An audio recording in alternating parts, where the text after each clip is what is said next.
আসসালামু আলাইকুম। ওয়ালাইকুম আসসালাম। ভাই আপনার সাথে একটু কথা বলতে পারি? অবশ্যই পারেন ভাই। আপনি ওই সামনে থেকে আসতেছিলাম তখন দেখতেছি আপনি একা একা বসিয়া হাতে কি এগুলো? হাতে কয়েকটা টাকা ভাই।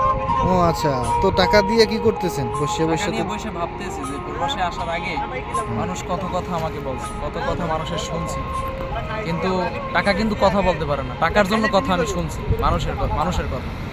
তো এই টাকা কিন্তু কথা বলতে পারে না, কিন্তু কথা বন্ধ করতে পারে ভাই। আপনার কথা আমি বন্ধ করে দিতে পারি ভাই টাকা দিয়ে। অবশ্যই প্রবাসে প্রথম আসলে ভাই অনেক টাকা পয়সা লাগে, এটা আমরাও জানি, কারণ আমরাও তো প্রবাস করি। আমরা আপনি যখন কি মানেন আসছি যে টাকা কথা বলতে পারে না?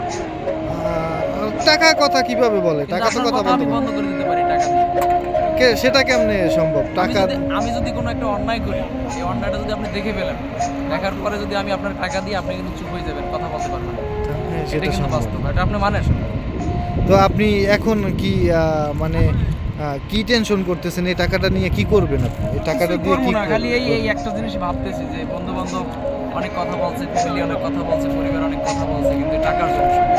এখন তারা নাই, কিন্তু আমার কাছে টাকা আছে। এখানে কত টাকা? টাকা তো অনেকগুলোই দেখা অনেক যায়। অনেক না, অল্প কয়েক টাকা আর কি, আমার পকেট খরচের টাকা। আর বাকি টাকা আমার ব্যাংকে আমি পাঠিয়ে দিছি। হ্যাঁ। যাই হোক, এই কারণেই আপনারা দূর থেকে দেখতেছি আপনি টাকাগুলোর দিকে তাকাইয়াছেন, টাকাগুলো দেখতেছেন, বারবার লড়াইতেছেন। এই কারণে জিজ্ঞেস করলাম, কিছু মনে করবেন না। না ভাই, মনে করার কিছু নাই। আপনার ধন্যবাদ। দেখা হয়েছে বাঙালি ভাই, আপনার সাথে কথা বললাম, ভালো লাগলো। ইনশাআল্লাহ দোয়া করবেন। আসসালামু আলাইকুম। সালাম।